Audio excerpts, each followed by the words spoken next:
ನಮಸ್ಕಾರ ಸ್ನೇಹಿತರೆ, ನನ್ನ ಚಾನಲ್ಗೆ ನಿಮ್ಮೆಲ್ಲರಿಗೂ ಸ್ವಾಗತ. ಇವತ್ತಿನ ವಿಡಿಯೋದಲ್ಲಿ ಸ್ಪೆಷಲ್ಲಾಗಿ ಗ್ರಿಲ್ ಚಿಕನ್ ಯಾವ ರೀತಿ ಮಾಡೋದಂತ ತೋರಿಸ್ಕೊಡ್ತಾ ಇದ್ದೀನಿ. ತುಂಬ ಸಿಂಪಲ್ಲಾಗಿ ಹೋಟೆಲ್ ಸ್ಟೈಲಲ್ಲಿ 100% ಹೋಟೆಲ್ ಸ್ಟೈಲಲ್ಲಿ ಮಾಡೋ ರೀತಿ ಮಾಡಿ ತೋರಿಸ್ತಾ ಇದ್ದೀನಿ. ಸುಲಭವಾಗಿ ಮನೆಯಲ್ಲೇ ಮಾಡ್ಕೋಬೋದು ಈ ಒಂದು ಗ್ರಿಲ್ ಚಿಕನ್ನ. ಹಾಗಿದ್ರೆ ಬನ್ನಿ, ತಡ ಮಾಡೋದು ಬೇಡ, ಯಾವ ರೀತಿ ಮಾಡೋದು ಅಂತ ತೋರಿಸ್ಕೊಡ್ತಾ ಇದ್ದೀನಿ. ಫಸ್ಟು ನಾನಿಲ್ಲಿ ಒಂದು 600 ಗ್ರಾಮ್ ಆಗುವಷ್ಟು ಚಿಕನ್ನ ತೊಗೊಂಡಿದ್ದೀನಿ. ತುಂಬ ಸ್ಮೂತ್ ಇರಬೇಕು ಚಿಕನ್ನು, ತುಂಬ ರಫ್ ಆಗಿರುವಂಥ ಚಿಕನ್ಗಳನ್ನ ಯೂಸ್ ಮಾಡೋಕ್ಕೆ ಹೋಗಬೇಡಿ. ಇದನ್ನು 1-2 ಸತಿ ನೀಟಾಗಿ ನೀರಿನಲ್ಲಿ ತೊಳೆದು ಒಂದು 5 ನಿಮಿಷಗಳ ಕಾಲ ಹಾಗೆ ಬಿಟ್ಬಿಡಿ. ಸ್ಮೆಲ್ ಏನಾದರೂ ಇದ್ದರೆ ಸ್ವಲ್ಪ ಈರುಳ್ಳಿನ ಕಟ್ ಮಾಡಿ ಹಾಗೆ ಇಡಿ. ಇದನ್ನು ಯಾವ ರೀತಿ ಮ್ಯಾರಿನೇಷನ್ ಮಾಡೋದಂತ ತೋರಿಸ್ತಾ ಇದ್ದೀನಿ ನೋಡಿ. ಫಸ್ಟು ಇಲ್ಲಿ 2 ಟೇಬಲ್ ಸ್ಪೂನ್ ಆಗುವಷ್ಟು ಮೊಸರನ್ನ ತೊಗೋಬೇಕು. ತುಂಬ ಗಟ್ಟಿ ಇರುವಂಥ ಮೊಸರನ್ನ ತೊಗೋಬೇಕು. ಇದರಲ್ಲಿ ಯಾವುದೇ ರೀತಿ ನೀರು ಇರಬಾರ್ದು, ಹಾಗೆ ತುಂಬ ಹುಳಿ ಇರಬಾರ್ದು. ಅದಾದಮೇಲೆ ಇದಕ್ಕೆ ನಾನಿಲ್ಲಿ ಒಂದು ಅರ್ಧ ಟೇಬಲ್ ಸ್ಪೂನ್ ಆಗುವಷ್ಟು ಉಪ್ಪನ್ನು ಹಾಕ್ಕೊಂಡಿದ್ದೀನಿ. 2 ಟೇಬಲ್ ಸ್ಪೂನ್ ಆಗುವಷ್ಟು ಖಾರದ ಪುಡಿನ ಹಾಕ್ಕೊತಾ ಇದ್ದೀನಿ. ಖಾರದ ಪುಡಿ ಏನಾದರೂ ಕಲರ್ ಚೆನ್ನಾಗಿತ್ತಂದರೆ ಪರವಾಗಿಲ್ಲ, ಇಲ್ಲ ಅಂತಂದರೆ ನೀವಲ್ಲಿ ಕಲರ್ ಬರುವಂಥ ಖಾರದ ಪುಡಿ ಇರುತ್ತೆ, ಅದನ್ನು ಹಾಕ್ಕೊಳ್ಳಿ. ಇದಾದಮೇಲೆ ನಾನಿಲ್ಲಿ ಇದಕ್ಕೆ ಮಸಾಲಾನ ಆ್ಯಡ್ ಮಾಡ್ಕೊತಾ ಇದ್ದೀನಿ. ಇದಕ್ಕೆ ನಾನಿಲ್ಲಿ ಚಿಕನ್ ಮಸಾಲಾನ ಆ್ಯಡ್ ಮಾಡ್ಕೊತಾ ಇದ್ದೀನಿ.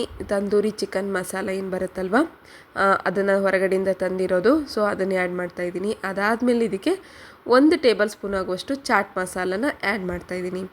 ಈಗ ಇದನ್ನೆಲ್ಲವನ್ನು ನೀಟಾಗಿ ಕಲಿಸ್ಕೋಬೇಕು. ತುಂಬ ಗಟ್ಟಿ ಇರಬೇಕು, ಇದರಲ್ಲಿ ಯಾವುದೇ ರೀತಿ ನೀರನ್ನು ಆ್ಯಡ್ ಮಾಡೋಕ್ಕೆ ಹೋಗಿಲ್ಲ ನೋಡಿ ಸ್ನೇಹಿತರೆ.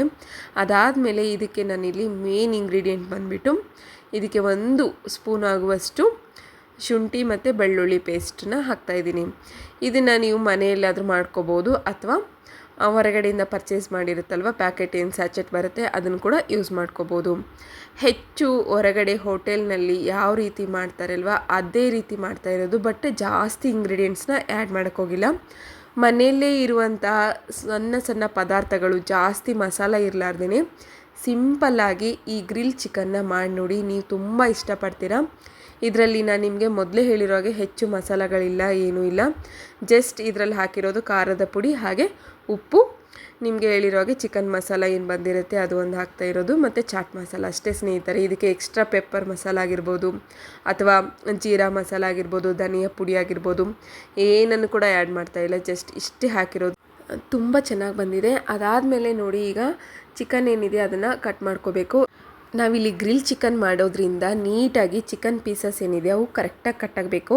ಇಲ್ಲ ಅಂತಂದರೆ ಏನಾಗುತ್ತೆ, ಮೇಲ್ಗಡೆ ಅಷ್ಟೇ ಭಾಗದಲ್ಲಿ ಅಂಟುತ್ತೆ, ಒಳಗಡೆ ಏನಿದೆ ನೀಟಾಗಿ ಡೀಪಾಗಿ ಮಸಾಲ ಏನಿದೆ ಅದು ಹೋಗೋದಿಲ್ಲ. ಸೊ ಹಾಗಾಗಿ ಕಟ್ ಮಾಡ್ಬೇಕಾದ್ರೆ ಏನಿದೆ ಸ್ವಲ್ಪ ಗ್ಯಾಪ್ಸ್ ಎಲ್ಲ ಕರೆಕ್ಟಾಗಿ ಕೊಡಿ. ನೋಡಿ, ಈ ರೀತಿ ಹಿಂದೆ ಮತ್ತು ಮುಂದೆ ಎರಡೂ ಕಡೆ ಕಟ್ ಮಾಡ್ಕೋಬೇಕು. ಈಗ ಕಟ್ ಮಾಡಿದ ಮೇಲೆ ಇದಕ್ಕೆ ಮಸಾಲೆ ಹಾಕ್ತಾಯಿದ್ದೀವಿ ನೋಡಿ. ಮಸಾಲ ಈ ರೀತಿ ಕೈಯಿಂದ ನೀವು ಹಚ್ಚೋದ್ರಿಂದನೇ ಆ ಗ್ರಿಲ್ ಚಿಕನ್ ಮಸಾಲ ಏನಿದೆ ಸೂಪರಾಗಿ ಬರುತ್ತೆ. ಇಲ್ಲ ಅಂತಂದರೆ ಚಿಕನ್ ಟೇಸ್ಟ್ ಬರೋದೇ ಇಲ್ಲ. ತಂದೂರಿ ಚಿಕನ್ ಆಗಿರ್ಬೋದು, ಗ್ರಿಲ್ ಚಿಕನ್ ಆಗಿರ್ಬೋದು, ಯಾವುದೇ ಮಾಡಿ ಸ್ನೇಹಿತರೆ, ನೀವು ನಿಮ್ಮ ಕೈಯಾರೆ ಮಾಡೋದ್ರಿಂದನೇ ಆ ಟೇಸ್ಟೇ ಬೇರೆ ಇರುತ್ತೆ. ಇಲ್ಲ ಅಂತಂದರೆ ಅದ್ರ ಮಜಾ ಬರೋದಿಲ್ಲ ನೋಡಿ. ಇದಕ್ಕೆ ನಾನಿಲ್ಲಿ ಸ್ವಲ್ಪ ಎಣ್ಣೆನ ಹಾಕ್ಕೊತಾ ಇದ್ದೀನಿ. ಈ ರೀತಿ ಎಣ್ಣೆ ಹಾಕೋದ್ರಿಂದ ಏನಾಗುತ್ತೆ ಅಂತಂದರೆ, ನಾವು ಮಾಡಿರುವಂತಹ ಮಸಾಲ ಏನಿದೆ ಅದು ಚೆಲ್ಲೋದಿಲ್ಲ, ಅಂದರೆ ಕೆಳಗಡೆ ಬೀಳೋದಿಲ್ಲ. ಏನಿದೆ ಆ ಚಿಕನ್ಗೆ ಕರೆಕ್ಟಾಗಿ ಗಟ್ಟಿಯಾಗಿ ಅಂಟ್ಕೊಂಡು ಬಿಟ್ಟಿರುತ್ತೆ. ಹಾಗಾಗಿ ನಾವು ಇದಕ್ಕೆ ಸ್ವಲ್ಪ ಎಣ್ಣೆನ ಹಾಕಬೇಕಾಗುತ್ತೆ. ಇದನ್ನು ನೀವು ಬೇಕಾದ್ರೆ ಈಗಾದರೂ ಮಾಡ್ಕೋಬೋದು, ಇಲ್ಲಾಂದರೆ ಚಿಕನ್ ಏನಿದೆ ಎಲ್ಲ ಮುಗಿದು ಮ್ಯಾರಿನೇಷನ್ಗೆ ಇಟ್ಟಿರ್ತೀವಲ್ವ, ಸೊ ಈಗ ಇದನ್ನು ನಾವೀಗ 1 ಗಂಟೆಗಳ ಕಾಲ ಇದನ್ನು ಹಾಗೆ ಬಿಡಬೇಕಾಗತ್ತೆ. ಈ ರೀತಿ ಬಿಡೋದ್ರಿಂದನೇ ಆ ಚಿಕನ್ದು ಗ್ರಿಲ್ ಚಿಕನ್ ಏನಿದೆ ಅದು ತುಂಬ ಅಂದರೆ ತುಂಬ ಟೇಸ್ಟಿಯಾಗಿ ಬರುತ್ತೆ. ಇದರಲ್ಲಿರುವಂಥ ಎಲ್ಲ ಮಸಾಲ ಏನಿದೆ ಅದರಲ್ಲಿ ಚೆನ್ನಾಗಿ ಅಂಟಬೇಕು. ಸೊ ಅದರಲ್ಲಿ ಬರೋವರೆಗೂ ಏನಿದೆ, ಅದ್ರ ಸ್ವಾದ ಬರೋವರೆಗೂ ಏನಿದೆ ಅದು ಕಾಯಬೇಕಾಗತ್ತೆ. ಸೊ ಹಾಗಾಗಿ ಇದನ್ನು 1 ಗಂಟೆಗಳ ಕಾಲ ಬಿಡಬೇಕಾಗತ್ತೆ. ನೋಡಿ, ಈ ರೀತಿ ನೋಡಿ ಎಷ್ಟು ಚೆನ್ನಾಗಿ ಕಾಣ್ತಾ ಇದೆ ಅಲ್ವಾ.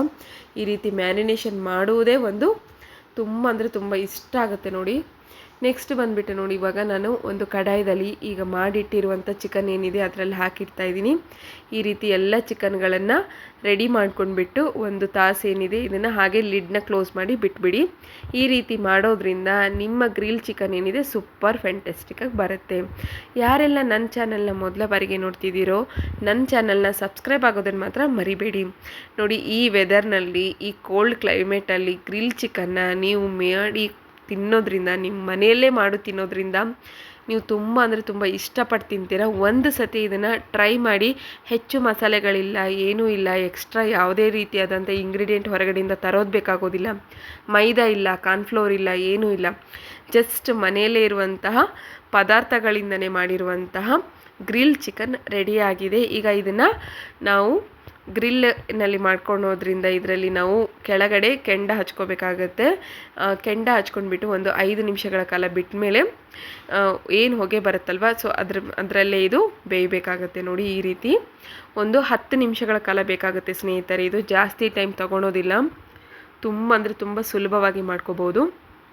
ಸ್ವಲ್ಪ ಇದಕ್ಕೆ ಎಣ್ಣೆ ಹಾಕ್ತಾಯಿದ್ದೀನಿ. ನೀವು ಬೇಕಾದರೆ ಎಣ್ಣೆ ಬದಲು ಬಟರ್ ಆದರೂ ಯೂಸ್ ಮಾಡ್ಕೋಬೋದು, ಅಥವಾ ತುಪ್ಪನಾದರೂ ಯೂಸ್ ಮಾಡ್ಕೋಬೋದು. ತುಪ್ಪ ಏನಿದೆ ಆದಮೇಲೆ ಎಂಡಿಂಗ್ನಲ್ಲಿ ಹಾಕಿ ಇನ್ನೂ ಟೇಸ್ಟ್ ಆಗುತ್ತೆ.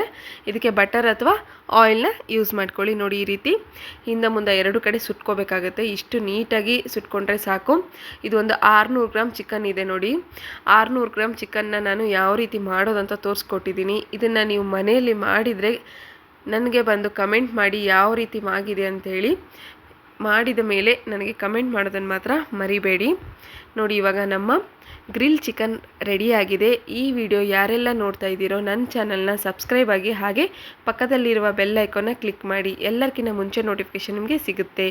ಈ ವಿಡಿಯೋ ನೋಡಿದ್ದಕ್ಕೆ ಎಲ್ಲರಿಗೂ ಧನ್ಯವಾದಗಳು. ಗ್ರಿಲ್ ಚಿಕನ್ ರೆಡಿಯಾಗಿದೆ.